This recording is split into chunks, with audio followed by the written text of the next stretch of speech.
Hey guys, welcome back to the channel. So as you can see, this is going to be a non-standard video for me. I've got the Bambu Labs X1 series with the AMS to replace my Ender 3 you see there in the background. Well, kind of. It's inside of the LAC enclosure over there. But hopefully this will take place and allow me to print cases more reliably. The Ender has been failing on every other print, every 2 prints. It just doesn't give me my cases reliably. So this is going to be a kind of unboxing and just putting together in first print of the Bambu. Alright, if you'd like to see me unbox it, you can go check out and become a subscriber on my Instagram. That's where I'm going to post it. But let's look over what all came with it so far. So the X1 Carbon obviously came with the printer itself. I got the combo, so it came with an AMS. It came with 3 partial rolls of spool, and I was kind of surprised at the filament they sent. They sent standard PLA. I was expecting 3 rolls of just standard PLA, like this orange stuff. They sent a sample of PLA carbon fiber and a sample of support for PLA. 2 additional cold plate stickers, extra hot end, a spool mount for the back, a bunch of other little extra parts, some grease, a couple of tools, glue stick, hot end needle to help clear it out, and a bunch of tubing for the AMS. So let's load up the AMS with at least 1 spool and get something printed. Alright, we're getting that first print done. It's going to be a Benchy. I'll upload the full video directly from the camera on the X1. We'll see how it goes. This thing moves fast. It is louder than my Enders, but I don't care. The benefits are worth it. Alright, I don't know if you can see it or if you can hear it, but I've already had a layer shift on my first print. But part of this is probably my fault. Let's look up at the screen. It says the resonance frequency of the y-axis is low. The timing belts may be loose. So there's a good chance I just have a loose belt that caused this. And I heard a bunch of, it sounded like some skips. So I'm gonna go ahead and stop this print.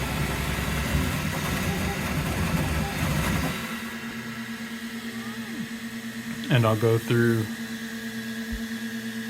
and get the belts tightened, and then we'll restart the print. Alright, well I finally got it to print a couple complete. So these 2 were both with the included, well, all 3 of these were with the included G-code. These 2 were at the full speed, this was at half speed. That was the only way I could get the included G-code to print. I've heard some people online that say if you bump the firmware back a couple of versions that it will work.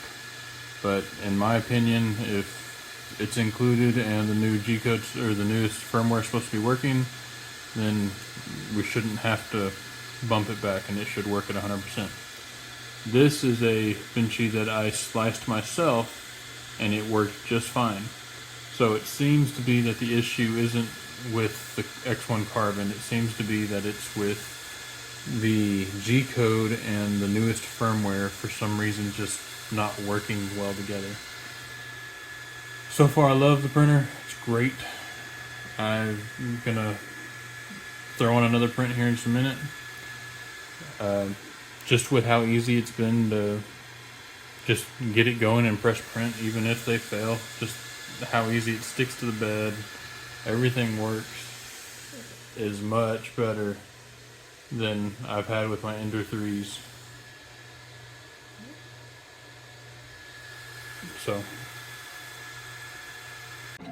So this turned out to be a pretty good printer.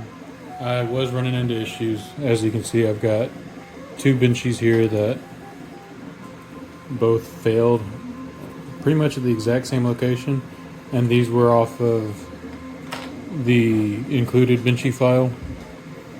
Apparently there's an issue with the included Benchy file and the newest firmware, but I was able to get this one off of the included Benchy file, but I had to slow it down to about 50%. And then I just ended up slicing my own, and this one turned out a lot better than the one that was included. So there's just something weird going on with the included files. Everything I have sliced on my own has worked just fine. I'm already loving this printer. I've done the Benchies. I created a little Charmander for my daughter, and I'm currently printing a plate holder and tool holder for the Bambu so that I can hold the additional plates I got. I got a Bambu dual-sided texture PEI plate and the Bambu engineering plate on one side and high temperature plate on the other. The majority of the stuff I do is ABS, so that's why I got those additional plates. So I'm printing a little holder to hold them. It'll also hold a glue stick, and then the AMS tool that is so popular to print. But yeah, it's a great printer. I'm excited to have a lot more printing with it. I haven't even touched the high temperature plastics like ABS yet. I've mainly just done the PLA that came with it, and then some PLA I had stored. So just another quick update I wanted to add to this video real quick. I did update, or I noticed that there was an update for my Bambu today, and the only note in it that it fixed was the issue of the included files not working. So as you can see, it worked just fine now, and I don't have that error that it was giving me with the old one. So whatever the issue was, it had to do with the firmware, and they have fixed it. So it's good to hear. But definitely check out my Instagram and my Twitter. I will probably be posting plenty of time lapses of different things I print. Big prints are fixing to come off for the war driver cases that I sell. As you can see over here, I'm currently working on putting together some of the war driver kits that have been ordered, and I have at least one fully soldered together, ready to go for one of you that bought the assembled version. They should be here in the next week, and from then I will continue making them all. If you would like to go ahead and get a war driver, get in line for it. Of all the parts that are coming, I have about 13 to 14 additional ones that will be ready to ship real shortly after. So if you would like one, go ahead and head over to my website down in the description and get one ordered.